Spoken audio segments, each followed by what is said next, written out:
The demon lord unexpectedly discovered that his strongest magician seemed different. She thought he was mistaken. The moment she left, Ike suddenly collapsed to the ground, powerless, because his true identity was that of a human. Exposure in front of the demon lord would undoubtedly mean death. It turned out that Ike was once an orphan abandoned by humans, taken in by the greatest magician of the demon tribe, Romberg, who raised him as his own grandson. During this time, he passed on all his knowledge to Ike. Before Romberg died, he left behind a mask and a robe that could hide one's aura, admonishing Ike to never reveal his human identity to avoid fatal danger. As time swiftly passed, 10 years had gone by.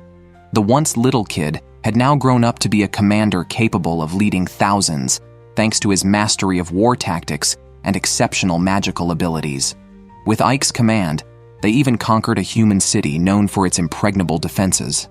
Facing the stubborn resistance of the city lord, Ike merely used a simple spell to disorient him. Yet Ike's subsequent order was to treat their wounds, which puzzled the enemy. All of this was observed by his superior, Sephiro, the only person in the demon tribe who knew Ike's true identity. She was secretly pleased that recruiting Ike was the right decision, as she witnessed him capturing the strongest defended city with minimal forces. Meanwhile, Ike went to the city lord's room to rest and ensure privacy. Once he confirmed that no one was around, he released a powerful barrier. Despite his involvement in many wars, he still couldn't get used to the bloodshed. Every time he saw his human kin die, his guilt increased. Therefore, after achieving victory, he would immediately order his troops to treat the humans. And when alone, he always took off his mask as a reminder not to carelessly expose his identity. However, what he hadn't accounted for this time was a girl quietly hiding under the table who fainted from fear after bumping into something. Ike was devastated, unable to believe that the secret he had kept for 20 years could be exposed in such a manner. Before he could think further, his subordinates brought him a troubling issue. Ike's mercy had left too many humans alive in the city, which directly caused dissatisfaction among other officers. However, Ike had his own response ready. In this trade-centric city, the more humans there were, the more economic activity they could generate and the higher the taxes they could collect. But while communicating with the residents, a teleportation spell suddenly activated on Ike, and when he regained consciousness, he was in a dark place, attacked by a formidable magical puppet. It turned out this was Sephiro's latest creation, wanting Ike to test its power. After easily defeating the puppet, Sephiro brought up official matters. It appeared that the current demon lord, having heard of Ike's great achievements at the front, wanted to see for himself this capable young commander. Under Sephiro's convenient teleportation magic, the two set off for the demon lord's castle. Meanwhile, the girl woke up from her faint, realizing she was locked inside a barrier. She was not surprised by this. After all, she knew Ike's secret. What she didn't expect was that Ike had even left a plate of dumplings for her. She decisively picked one up and ate it, finding it to be delicious. At the gates of the demon lord's castle, Ike and Sephiro had already arrived. To prevent Ike's human identity from being seen through, Sephiro quietly blew a breath of spiritual energy. The next second, the guards responsible for the inspection detected a strong magical aura on Ike, which completely dispelled any doubts about his identity. On the way to meet the demon lord, Ike couldn't help but recall various deeds about the demon lord. It was said that the current demon lord had overturned the demon's inability to defeat humans in just one battle, making her the strongest in demon history. She also had a unique insight into personnel, promoting even the lowest of soldiers if they showed potential, judging solely by ability. This innovative approach led the demon tribe to prosperity. The prospect of meeting such an epic-making demon lord even excited Ike a bit. However, what he didn't expect was that the demon lord looked nothing like he had imagined. After a brief exchange of pleasantries, the demon lord inevitably became suspicious of Ike's identity and questioned the reasons behind his actions after capturing the city. Fortunately, Ike was well prepared, articulating his philosophy smoothly, and with Sephiro occasionally interjecting, they managed to avert the crisis of his identity being exposed. Yet even with his watertight explanations, the demon lord instinctively sensed something was amiss. She came closer to Ike, claiming that next time she would definitely see Ike's true face, leaving a meaningful remark before departing. At this moment, Ike was sweating profusely. The close encounter with the demon lord had his heart racing, and she had even discovered that Ike's face was a mask. The only relief was that at least his identity had not been exposed this time. After the matters with the demon lord concluded, Ike immediately returned to his room to check on the girl. The food had been completely devoured, suggesting that the girl wasn't as stiff as he had imagined. When the girl saw Ike again, she was very panicked. Ike quickly assured her that he would not kill her, which immediately stopped her tears. After some conversation, it was learned that the girl's name was Sadie, who had become a maid for various reasons. To keep the secret from being exposed, Ike had no choice but to take Sadie as his own exclusive maid, establishing a contract that she must never reveal the secret for life. It is worth mentioning that after meeting with the demon lord, Ike received a reward from her, the recently conquered human town, and Ike was appointed as its new lord. However, Ike was not pleased, because this town was located on the southern border, which is essentially the front line of the human-demon wars, always at risk of human attacks. Gazing at the surrounding buildings in ruins, Ike had no choice but to order the residents to first rebuild the city walls. Otherwise, even with his extraordinary abilities, the human forces would easily breach them. However, relying solely on human power would take at least half a year. But Ike was not one to sit back idly. Not only did he have humans join in the construction work, but he also called upon the entire army to assist the humans with the physical labor. Seeing humans and demons working together, his lieutenant could hardly believe his eyes. What shocked him even more was that Ike had divided the humans and his subordinates into 3 groups, with each group working 8 hours a day. This arrangement ensured rest while allowing for continuous work 24 hours a day. Even more, to boost morale, Ike had set up a bonus system. Furthermore, when he saw that certain projects were particularly challenging for everyone, he would personally step in to resolve them. Such actions earned him the admiration of his subordinates, who believed he could definitely become the next demon lord. Ike unexpectedly discovered that after becoming the strongest mage among the demon race, he not only received the title of Lord from the Demon King, but also found his romantic fortunes ridiculously exaggerated. Normally, having 2 little fangirls clinging to him was tolerable, but he was especially surprised when he woke up in the boudoir of a beautiful superior. Since becoming the lord of the city, Ike found himself increasingly preoccupied with numerous matters, especially since his city was located at the border between humans and demons, always having to be prepared for human attacks. To gain the upper hand, Ike and his maid Sadie infiltrated a human town to secretly gather information about the human army. However, they were barely there before Sadie got distracted by a street vendor's game. It was a classic street scam where guessing the location of a bead could double one's bet. It seemed simple but was not easy at all, as the vendor would never let you guess correctly. At that moment, Sadie had no money. Just as the vendor was about to shoo her away, he noticed that Sadie seemed to have a nice figure, and suggested she could gamble with her body. As the vendor was about to lift the cup, unexpectedly, all the cups started floating in the air, and Sadie realized none of them contained the ball. Realizing the vendor was cheating, the crowd became furious and was about to resort to violence. After this minor incident, the two continued scouting for information. The demon race's power was growing stronger under the new Demon King, prompting many major nations to cease their infighting and form alliances against them. Unbeknownst to them, as Ike was preparing to return, the earlier vendor came with people, intending to capture Sati as his slave. Hearing this, Ike quickly surveyed the surroundings and, finding they were alone, subdued the vendor and his companion. Ike then inquired about the army. It turned out that the country's leaders wanted to strike Ike's city before forming an alliance. Back home, Ike quickly began devising countermeasures.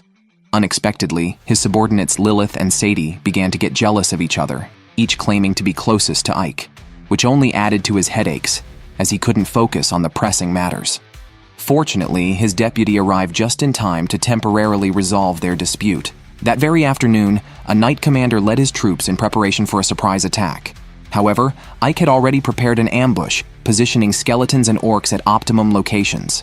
Thus, before the human forces could even launch their attack, they were defeated with minimal losses by Ike's strategic planning.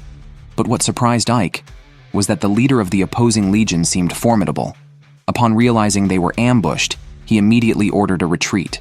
Such courage and decisiveness were not common among ordinary people. However, before his deputy could rejoice further, an arrow shot from behind accurately hit Ike. Although such damage wouldn't normally concern a typical demon, Ike's true identity was that of a human. He thought he was going to die, but when he woke up, he was astonished to find himself lying in bed, with his superior sleeping soundly beside him. It turned out that she rushed to heal his wounds right after he was injured. The details of the healing process went without saying. Looking at the arrow that hit him, Ike had two suspicions. Either an assassin had infiltrated the city beforehand, or there was a traitor among his subordinates. But he didn't have time to ponder it further, as the two women who had been worried about him rushed in. Because of Lilith's close contact, another argument ensued. Fortunately, his deputy arrived in time to report on important matters. According to his investigation, the Knight Commander Alistair, who had previously planned to attack them, had been imprisoned due to the failure of the siege. To verify his suspicions, Ike decided to meet Alistair in person. Unexpectedly, Lilith secretly followed along. With no other choice, Ike agreed to act together. However, with Lilith's participation, Ike's original plan for a stealthy infiltration turned into a direct assault, greatly improving their efficiency. While Lilith distracted the guards, Ike quickly found the room where Alistair was detained. As Ike had anticipated, Alistair was not simple at all. Far from being panicked, she immediately attacked Ike with a small knife aiming for his vital parts. Unfortunately for her, Ike quickly subdued her to the ground. Seeing her true face as a woman, Ike, while somewhat admiring her, also asked Alistair if she had planted any assassins in the city. At this, Alistair counter-questioned Ike. "Are you really a demon?" Before Ike could respond, a large number of soldiers rushed in. Ike never expected that there would be a traitor within the Demon Lord's army. One who not only tried to assassinate him, but even aimed for the Demon Lord's head. To uncover the truth behind his assassination, Ike risked infiltrating a human prison just to find out the connection between the assassin and the White Rose Knight Order's commander, Alistair. Unexpectedly, he almost exposed his human identity, and was even held hostage by the opposition who ordered him not to move. Meanwhile, reinforcements arrived in the prison, but Ike remained calm. "If you say don't move, then I won't move," he declared, unaware that Ike was a magician who could control minds with his magic right where he stood. Time seemed to stand still for Alistair as everyone's senses dulled under the magic. Then, Ike collapsed the floor beneath them. As soldiers fell from the height, Ike quickly saved them. Alistair, unable to grasp Ike's motives and unaware of the floor breaking beneath his own feet, found himself being princess carried by Ike after a leap, blushing intensely for a fraction of a second before hastily breaking free to question Ike's intentions. Ike revealed his identity as the commander of the 7th Legion of the Undead of the Demon Lord's army. Only then did Alistair realize he was the legendary commander of the Demon Lord's forces. Considering the question of whether Ike was human, being part of the Demon Lord's army, it was naturally impossible for him to be human. His purpose here was to find out if Alistair had arranged the previous assassination attempt. Alistair, a Kingdom Knight, was reluctant to speak more with Ike, who unexpectedly pinned him against the wall. Activating his mind-reading ability, Ike saw all her thoughts clearly. Lilith, witnessing this scene, became extremely jealous, willing to offer herself while Ike was out flirting. She demanded that Ike pin her against the wall instead. Ike, at a loss for words with Lilith, decided to leave. However, Alistair stopped him, asking if his visit was just to mock her, a defeated warrior. Ike denied ever engaging in such trivial acts, especially since she was unrelated to the assassination attempt. His mind reading had already revealed her integrity. He kindly reminded her not to worry about this defeat, but to focus more on strategies for after a loss. After saying this, he planned to return directly. Lilith, unwilling to let it go, suggested they go rest at an inn instead. Ike, being straightforward, thought of resting at home in bed, unaware that Lilith was hinting at discussing a 2 billion project. Unfortunately, Ike didn't want to expose his identity because of this. Returning home, he even brought back a special product from the capital, the rice produced there. Due to the Demon Lord's strict order to double the tax revenue of the city, Ike, the agricultural city known for its fertile land, was primarily producing wheat. By switching to rice, production could be increased several times. This change would also allow more humans to be freed from farming and try other industries, thereby increasing the GDP per capita. Not only would everyone have enough to eat, but more taxes could be collected as well. Ike then analyzed the current intelligence and deduced that the assassin used arrows from the White Rose Knight Order, but Alistair was not involved. This indicated that the assassin was deliberately framing someone. Ultimately, he came to a conclusion he was reluctant to believe. There was a traitor within his own army. Consequently, he activated his mind-reading ability, and as expected, the results confirmed his suspicions. The traitor was the goblin right in front of him. Ike immediately sought out Saphiro, only to find her taking a bath and completely off guard, which Ike was accustomed to, but still decided to wait outside. Saphiro instantly knew Ike came because of the traitor, so she was not surprised at all, having anticipated this.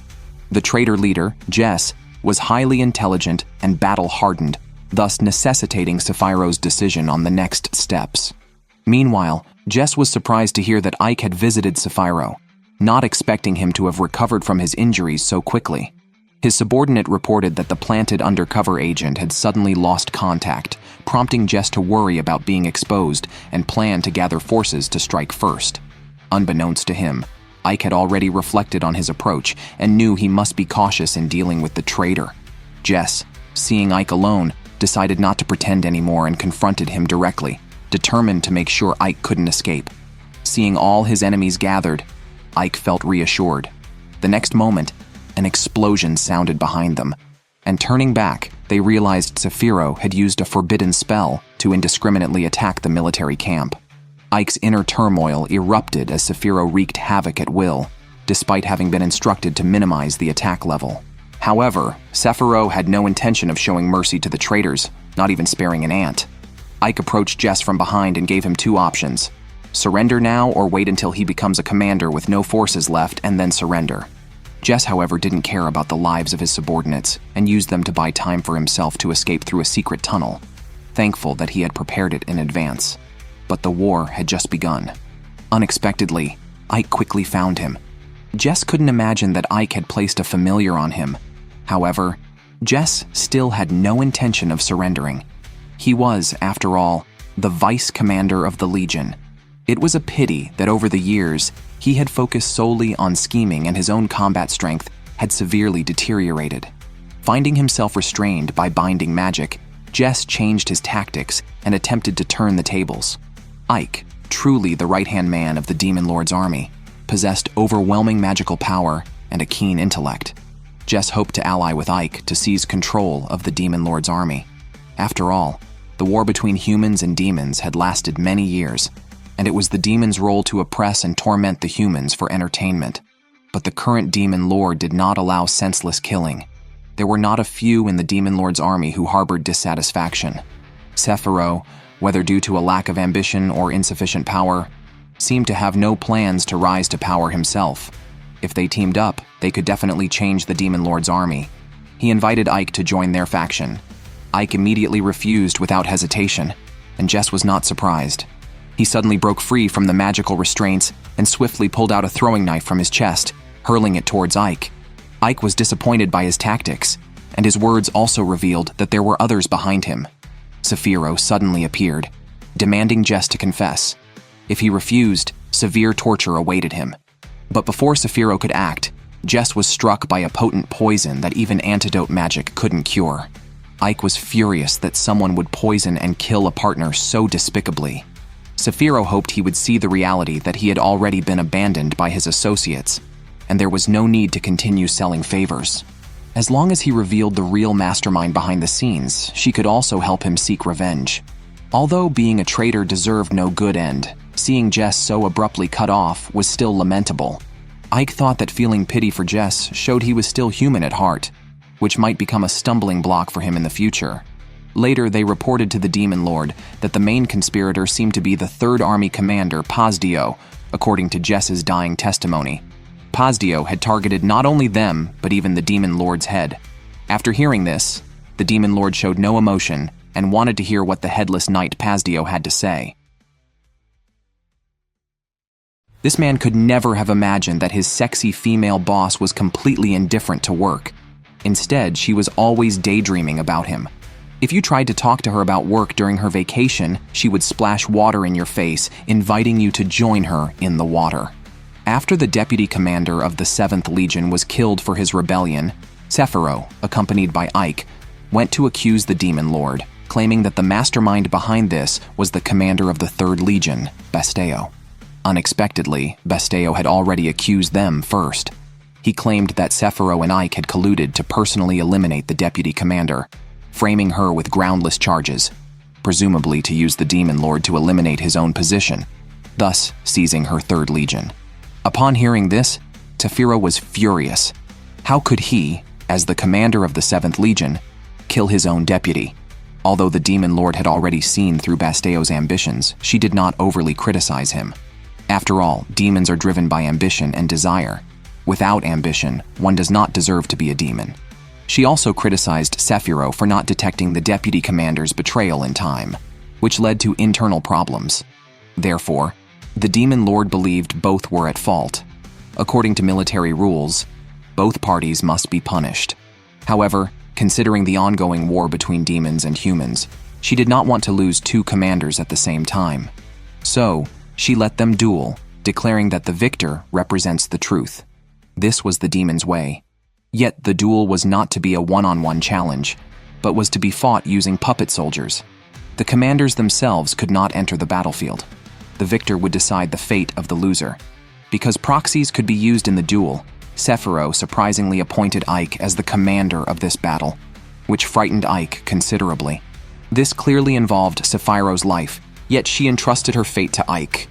Sephiro explained that in terms of commanding the battle, she indeed was not as capable as Ike. She entrusted her life to him. To not let Sephiro down, Ike began devising strategies overnight. Since the puppet soldiers had consistent abilities, the battle would test not only the commander's individual ability, but also the importance of their weapons. It was clearly unreasonable to only hold melee weapons like short swords or spears. Considering that victory required the elimination of 50 enemy skeleton soldiers, ranged attacks were most appropriate. They could shoot them all before they got close. However, such an obvious strategy would surely be anticipated by the opponent. Sadie suggested using crossbows, but Ike felt it was not enough. He needed a weapon that the opponent had never seen before, one that could achieve a fatal blow unguarded. Suddenly he thought of rifles. But could such a weapon truly be created in this other world? Remembering that Sephiro was the strongest alchemist here, Ike approached her with his proposal. But Sephiro was still indulging in comfort because she had previously enjoyed many of Ike's innovative creations, which were all made for her enjoyment of life. Now, being asked to work on something violent, Sephiro instantly felt lazy. With no other choice, Ike had to go back and figure things out himself. However, just as Ike finished taking a shower, the Demon Lord herself came to visit unexpectedly with a bag full of rifles. What shocked Ike even more was that the Demon Lord had known about his human identity from the beginning. It turned out that before his demonic grandfather passed away, he had told the Demon Lord about Ike's origins. Ike was speechless. If only his grandfather had mentioned this earlier, he wouldn't have been needlessly alarmed and wouldn't have had to hide his human identity in the demon army for 20 years.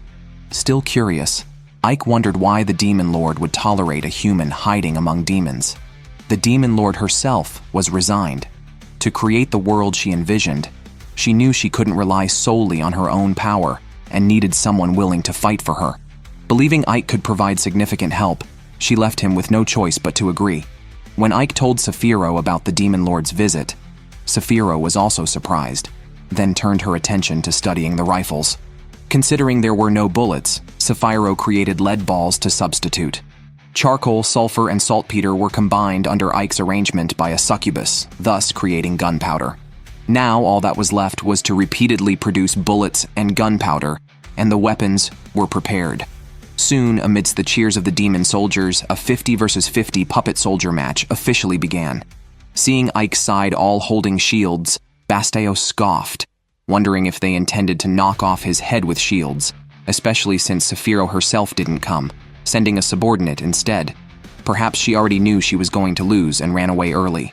Basteo was very proud of the sophisticated weapons on his puppet soldiers, gifted by the Demon Lord. Realizing this, Ike understood that the Demon Lord was impartial, fulfilling the needs of her subordinates as much as possible, using whoever was more talented. After the referee announced the start, The opposing archery team attacked first. Ike's soldiers had just raised their shields to block when they were ambushed by the enemy's melee troops. Within just 2.5 minutes, most of Ike's side were casualties. The enemy thought they were about to win, but suddenly, the sound of gunpowder-propelled bullets firing broke the silence of the night. Under Ike's command, the first wave of soldiers fired their guns and then retreated to the back to reload, while the soldiers from the back came forward to shoot. This continuous exchange left no gaps, and in just 1 minute, all the enemy soldiers were eliminated. Faced with such an outcome, Basteo couldn't believe it. The Demon Lord kindly gave him 2 choices: to end his own life with honor or to die by her hand. However, Basteo chose a third option, just in case he had again arranged for a sharpshooter to aim here. But what was effective as a surprise on Ike did not work on the Demon Lord. She caught the arrow, but upon closer inspection, the arrowhead carried a small charge of gunpowder, which then exploded, causing numerous casualties among the demons. It turned out that Basteo's real goal was to become the Demon Lord. This female boss who likes to tease her subordinates never expected that after a battle, Ike would actually be appointed by the Demon King as the commander of the 3rd Legion. From then on, she would be on an equal footing with him, directly under the Demon King. At this moment, her inexplicable possessiveness erupted. She didn't want to lose Ike, but Ike was also a subordinate of the Demon King. Before this, the 3rd Legion's commander Basteo, who lost to Ike, couldn't escape his fate of death. Thus, he rebelled, attempting to crown himself king. The soldiers present were unarmed and were caught off guard by the well-prepared 3rd Legion. The current Demon King was ambushed, and her fate was unknown. In this favorable situation, he also tried to win over Ike, a talented individual. But in Ike's eyes, he was just a despicable, defeated subordinate, and he did not regard his military strength highly.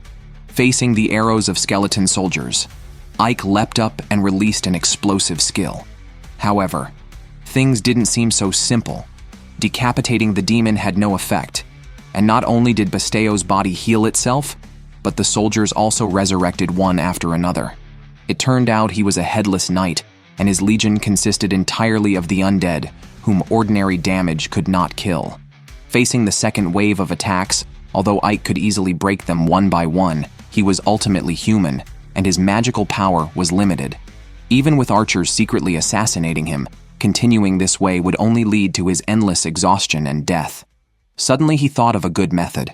He used white magic, which made all undead exposed to it disappear like smoke.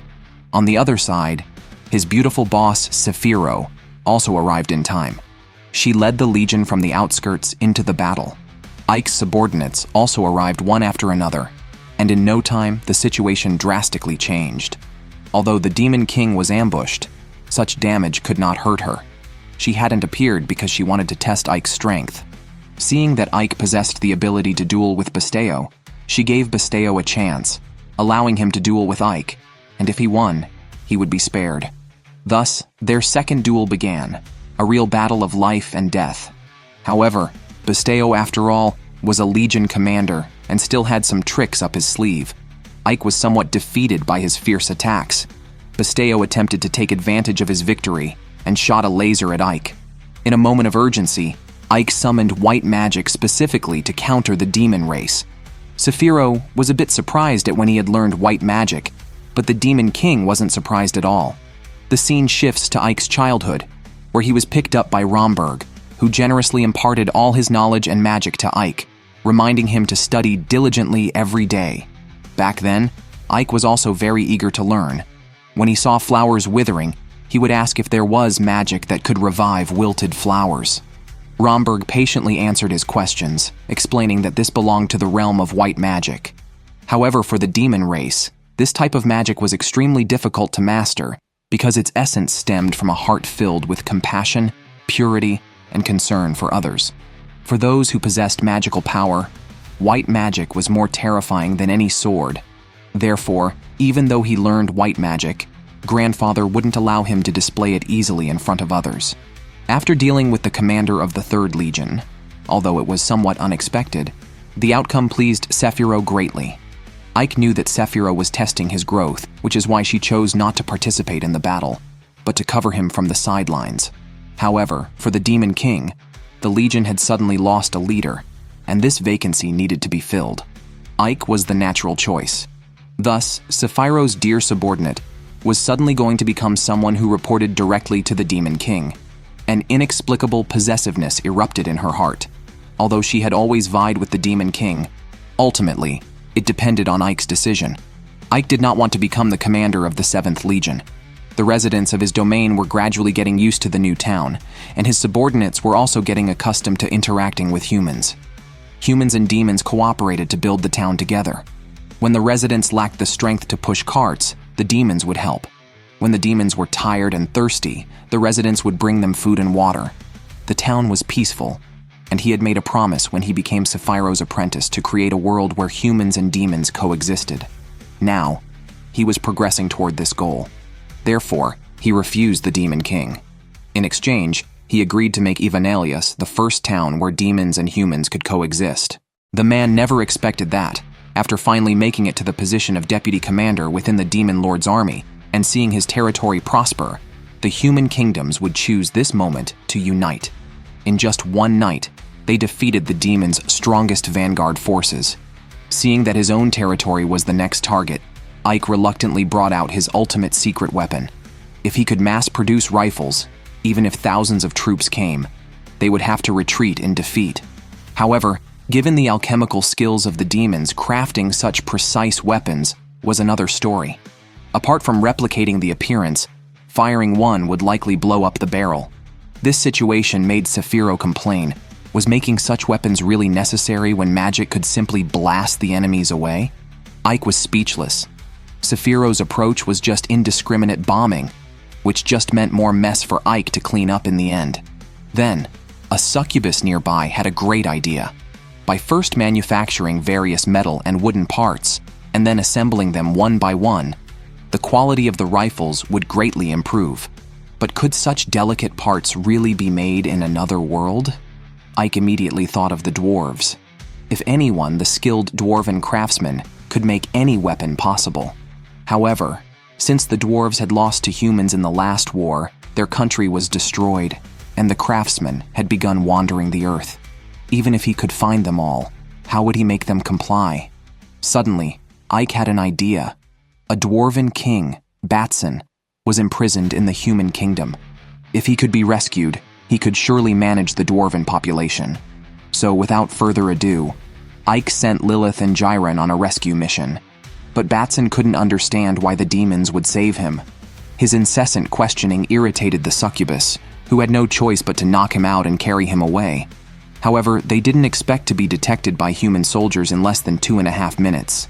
The soldiers tried to surround the succubus, not realizing they were the ones being surrounded. She decided to feast on these energetic big brothers. In less than a second, she drained the soldiers of their vitality, and they promptly fell asleep. Finally, with Ike's coordination, they escaped unharmed.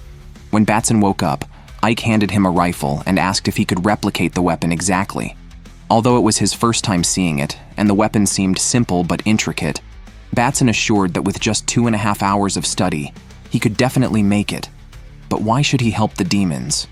Although the demons had helped him escape prison, the thought of humans using the dwarves and then destroying their nation, leaving his people homeless, made him see demons and humans as no different.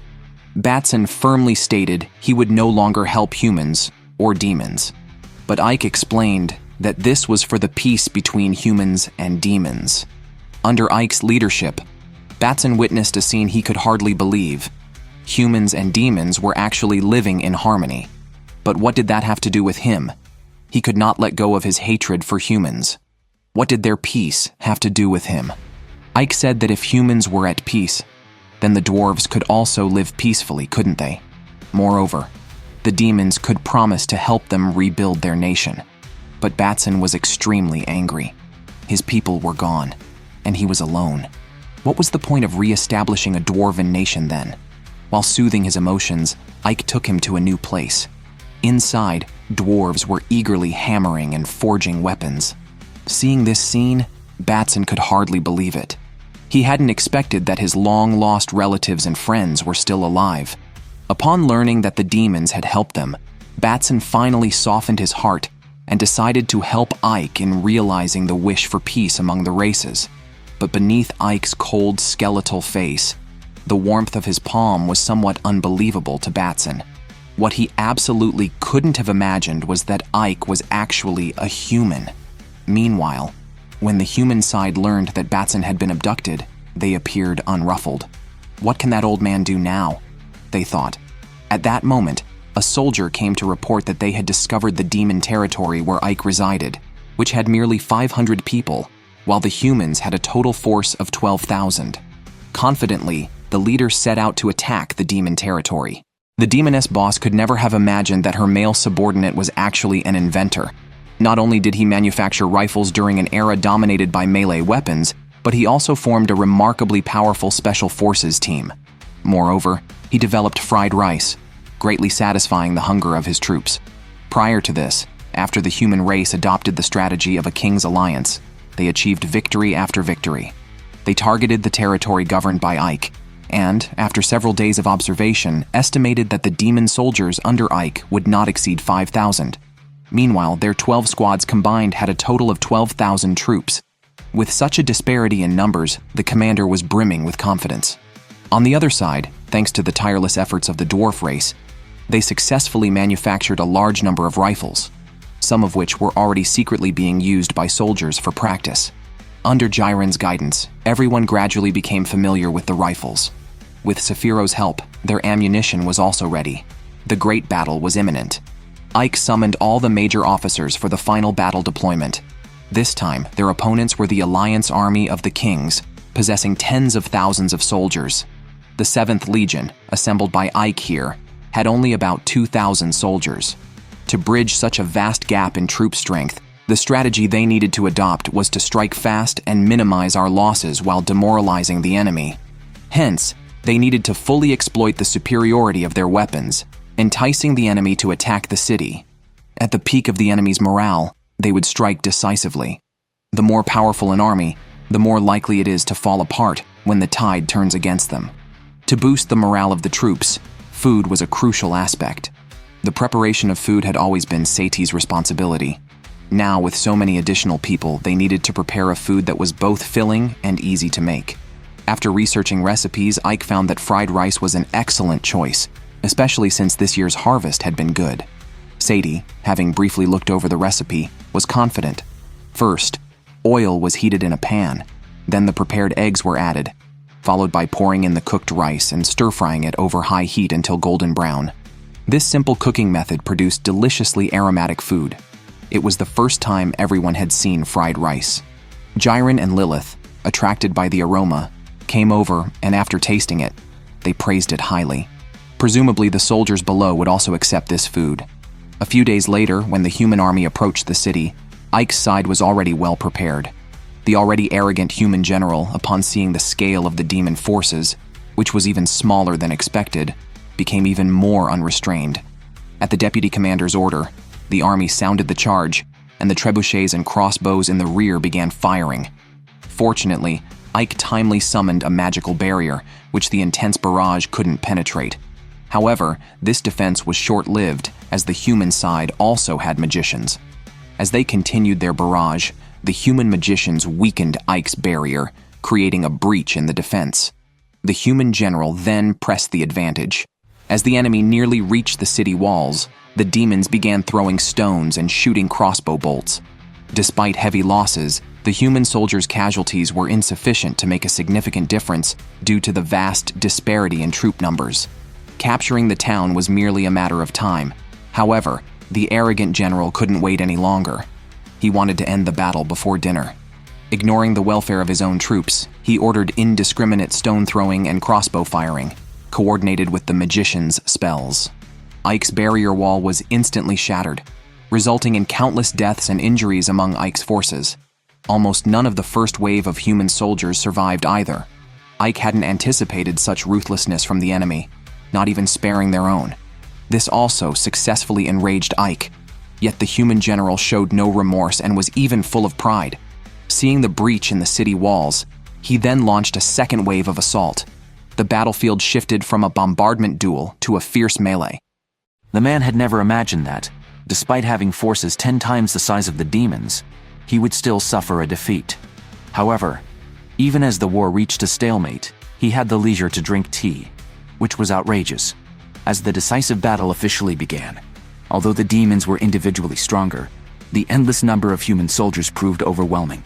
At this moment, Jiran realized that using guns in close combat was inconvenient.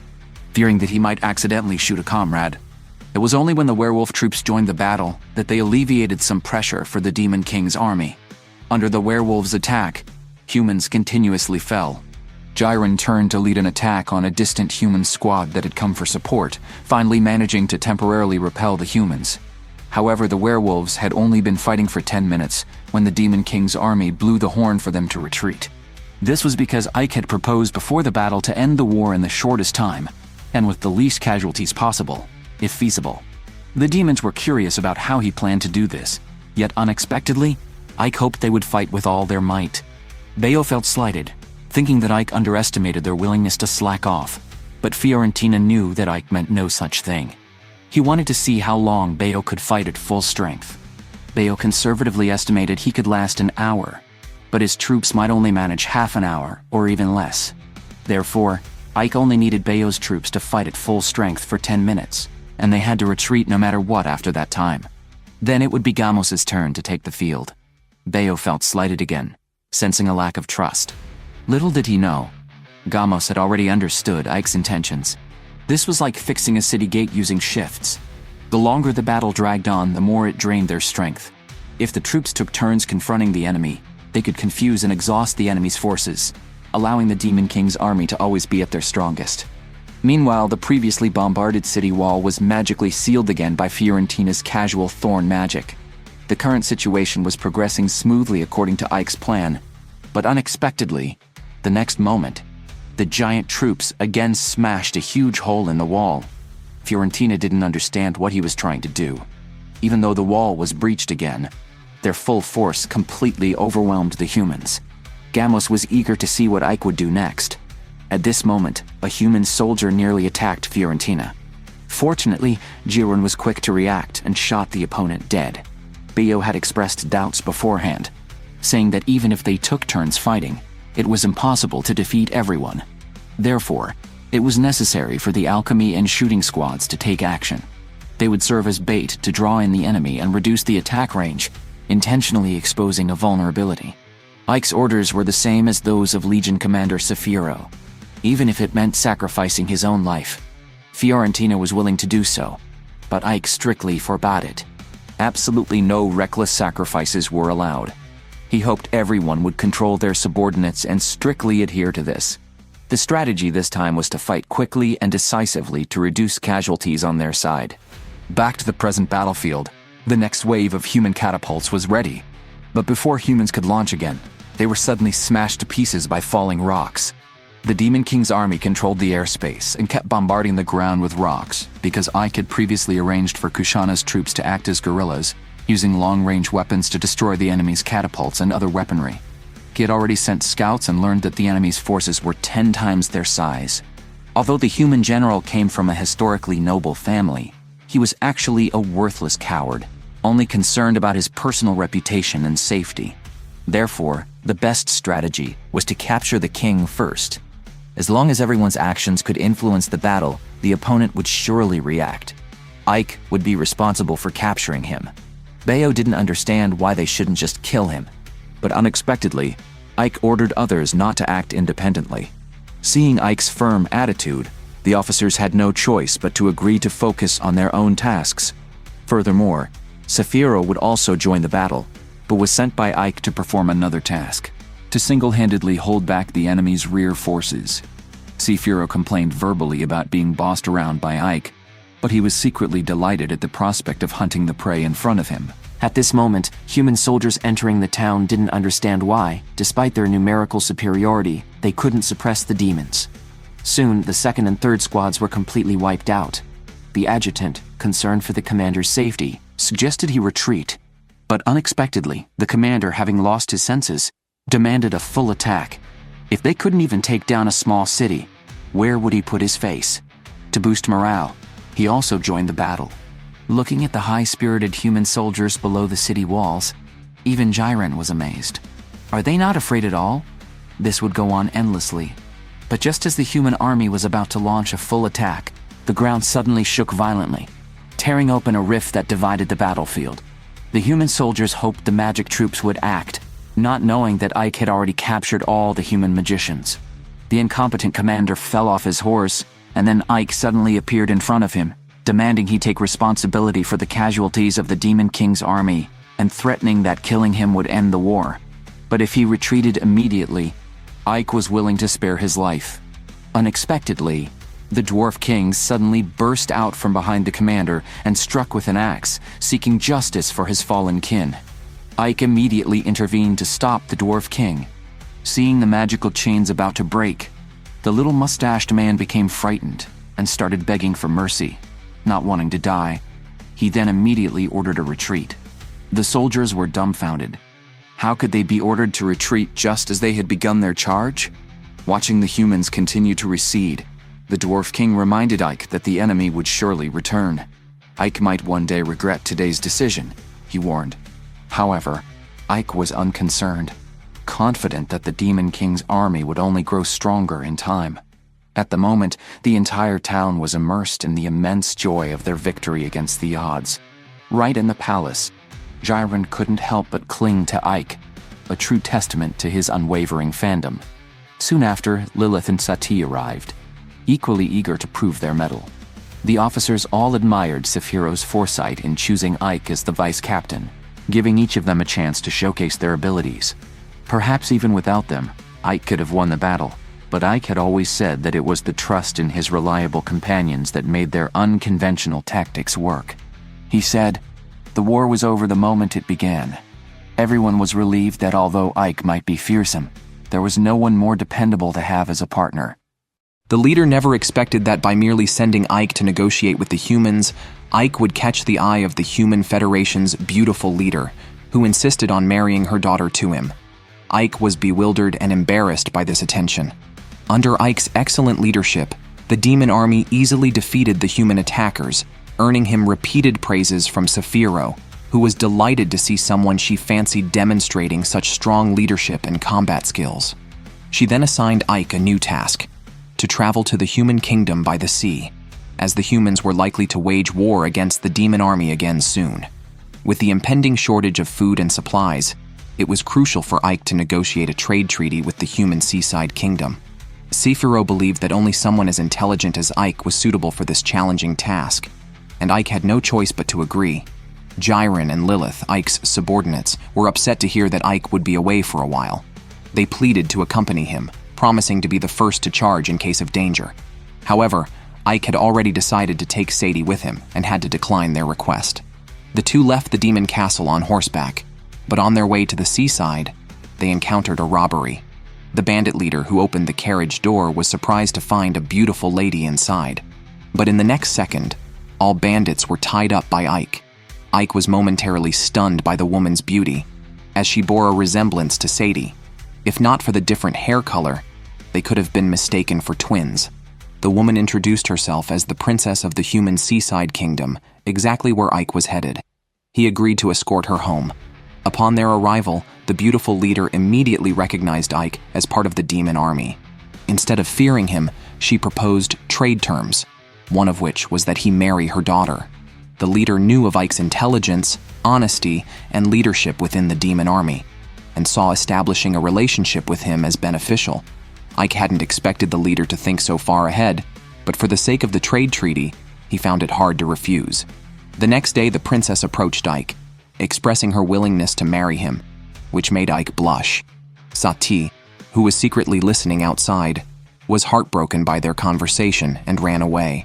Though reluctant, she knew she was just a servant and must keep her love for Ike to herself. However, after shopping, a pirate mistook her for the princess and kidnapped her, hoping to get a promotion by ransoming her. Sadie managed to escape while the pirates were distracted, only to find herself on a ship sailing the seas.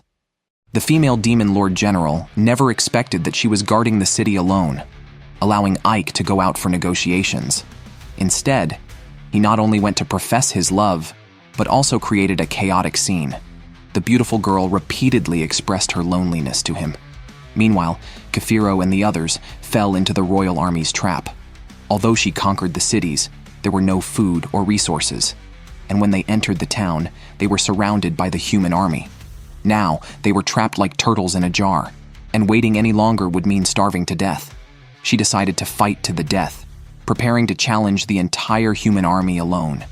On the other side, Ike's little maid, Sadie, because she looked too much like Julia, was kidnapped by pirates.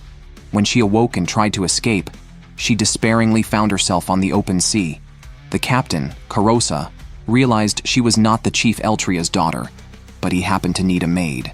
After learning from his guards that Sadie had been kidnapped, Ike urgently requested the chief to lend him a ship to go to her rescue. Eltria lent him his best ship to depart. Gradually, Sadie became very important to him in his heart. Carosa did not particularly mistreat her but allowed her to dress as a maid according to his preferences. Sadie also tried to delay time, believing that Ike would definitely come to rescue her. While cooking, she looked for ways to escape outside. She used seasoning as an excuse to pour high-concentration alcohol into the boiling oil, causing a fire in the pot. When the others came to put out the fire, she took the opportunity to slip away. She suddenly remembered what the guard in the town had said. The Redbeard pirates are elusive. It would be good if we could locate them. So, Sadie used a candle nearby to set the entire pirate ship on fire, hoping to attract Ike's attention. However, this also meant losing most of her hiding places. Hiding in a barrel, she was soon discovered by the pirates. Although she was agile, she couldn't escape the magic-wielding Carosa.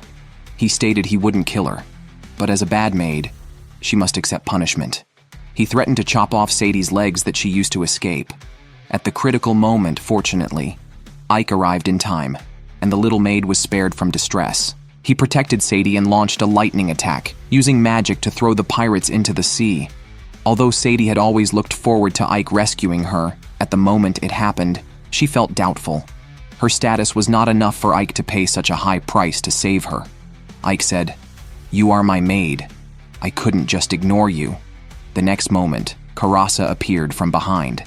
His strength was formidable, and his summoned magic was incredibly powerful. Ike hugged Sadie, releasing an overpowered magic spell. Carosa was shocked, and the rising vortex knocked him down. This not only saved Sadie safely, but also dealt with the threat of the Redbeard pirates. Eltria was very impressed by Ike's tactics and agreed to sign a trade treaty with him as promised. But all subsequent treaties had to be kept secret. Otherwise, if discovered by the King's alliance, their small commercial alliance could not withstand it. To celebrate the defeat of the Redbeard pirates, Eltria threw a victory banquet. Ike wore human formal attire for the first time, and upon seeing him, Julia enthusiastically threw herself at him, expressing her loneliness. As Sadie carefully adjusted Ike's outfit, Julia, witnessing this scene, felt an indescribable emotion stirring within her. Upon entering the venue, Ike felt something was amiss as everyone discussed his impending marriage to Julia. It turned out the so-called victory banquet was actually their wedding celebration. Today, Eltria intended to present them as a married couple. Just as Ike was troubled by this unexpected turn of events, a sphere of light burst into the venue. It was the Demon Lord demanding Ike's immediate assistance in aiding Saphiro in battle. Previously, Saphiro had fallen into a trap set by the Human Alliance army, and her forces were nearly annihilated. Even Fiorentina had been struck down by an opposing magician, painting a grim picture of the battle. Caught in the act of being forced into marriage, Ike received the Demon Lord's message, giving him a reason to postpone the wedding. He teleported back with his maid, changed into demon attire, and prepared to rescue Saphiro. After learning of Ike's return, Giron hurriedly reported that when the Alliance army had attacked the city, a mysterious girl had saved them. Ike instantly knew who she was and understood the Demon Lord's intentions. She would personally guard his domain, allowing him to focus on rescuing Saphiro. After an inventory check by Giron, besides the injured, only 500 soldiers were fit for battle, facing an Alliance army surrounding Saphiro, numbering 5,000. As Ike prepared for a desperate fight, the Dwarf King arrived to repay a debt of gratitude. During this time, they had crafted 100 rifles and trained the Dwarven folks to a competent level of combat readiness, hoping Ike would allow them to join the rescue operation. Ike had given them a home when they were nomads, a favor they could not ignore. Suddenly, a group of human civilians sought out Ike, wanting to contribute their strength as well. The previous lord had imposed high taxes, making their lives miserable. Since Ike had governed the area, their lives had greatly prospered, and the demon soldiers had protected them during the last attack. Believing Ike could bring them a brighter future, they were eager to help in any way they could. Pleased with the civilians' willingness, Ike decided to split the forces. Most would defend the city, while the rest accompanied him to the rescue operation. Meanwhile, Saphiro, facing overwhelming odds, could only hold out as best as she could, careful not to use magic that might harm the orcs. An enemy sneak attack knocked her down, and although these foes were no match for her, days of continuous fighting had drained her strength. As she reached the enemy camp, exhausted, she mustered all her energy to chant a powerful spell, but unfortunately, she was struck by an arrow from a distant human general and fell from the city walls into enemy hands. From that moment, the army led by Saphiro was almost completely annihilated, and the captured demon soldiers suffered a fiery ordeal at the hands of human magicians. Even while imprisoned, Saphiro showed no fear or panic. However, when the enemy revealed that their ultimate goal was Ike, she began to break down.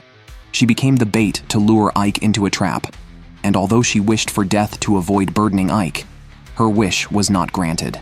Ike led his subordinates day and night to the battlefield, but did not rashly launch an attack. Instead, he set up camp outside the city. During this time, the dwarves continued to produce ammunition and train some human elites and demon soldiers in using rifles, while Jiren went to scout the surroundings. When Jiron discovered Saphiro's clothes hung on the city gates, he quickly reported this information to Ike. It was clearly a trap, and the enemy commander, Rudole, was a very skilled general. Ike concluded that the enemy surely wanted to annihilate all the demon soldiers in one fell swoop, so the bait, Saphiro, must still be alive. Despite knowing it was a trap, Ike decided to proceed with the rescue. He planned to launch an attack at dawn to rescue Saphiro. Ike bombarded the city walls with magic, intentionally creating a very aggressive momentum, which quickly drew Rudole's attention. Although Ike had fewer than 500 soldiers, Rudole gathered all his troops to respond because he knew Ike was not to be underestimated. Ike easily countered the catapult attacks and neutralized the archers' long-range efforts. All of Ike's actions were meant to draw the enemy's attention and buy time for the rescue squad at the rear. However, Rudole, not without merit, soon realized something was amiss. The motive to delay was a bit too obvious. To prevent Saphiro from being rescued, he specifically ordered his subordinates to strictly guard her. Unfortunately, this subordinate was unreliable and tried to take advantage of Sephiro's beauty, not knowing that Lilith had already sneaked up behind him and turned him into a dry corpse. After rescuing Saphiro, Lilith launched a powerful attack, and the human soldiers guarding the prisoners quickly fainted. The demon soldiers were also easily rescued. However, their actions were soon discovered by the enemy reinforcements. Ike had anticipated enemy reinforcements, so the rescue squad wasn't just Lilith. He had cast invisibility magic on them. Under Jiron's command, the squad members used their rifles to easily knock down the reinforcing human soldiers. The other demon prisoners also seized the opportunity to launch an attack. Seeing her subordinates severely wounded by a sneak attack, Saphiro couldn't hold back and caused the attacker to explode on the spot. When she was about to pursue further, Lilith quickly stepped forward to stop her. Only when she heard that it was Ike's directive did she calm down. The human commander, who was contending with Ike at the front, started to panic when he heard that the rear was lost. The rescue squad, using rifles and Saphiro's magic, quickly formed an effective breakout team. They destroyed all the enemy's long-range weapons, and after completing their mission, Jiren sent a signal to Ike. Seeing the timing was right, Ike also began to sound the horn for a counterattack. He utilized the advantage of the demon race's ability to fly, coupled with the barrels of gunpowder made by the dwarves. After Saphiro and the others had escaped, he began extensive bombing, creating a significant threat on the aerial battlefield. Then Ike ordered all soldiers to charge head-on. Seeing the tide turning against him, the human commander hastily ordered a full retreat. In this battle, not only did Ike rescue Saphiro, but he also achieved a great victory. Rudole was deeply impressed by his strategy, and even wrote a letter to express his respect. Although most of the soldiers returned safely, Sefiro still felt guilty, believing her mistake had endangered many. Seeing this, Ike quickly comforted her, blaming only the cunning of the enemy. Suddenly, a commotion outside the tent drew everyone's attention. It turned out to be the Demon Lord, and most did not recognize her. Gyron even stepped forward to joke, "This isn't a place for little girls." His words scared Ike quite a bit, who hurriedly stepped forward to apologize to the Demon Lord.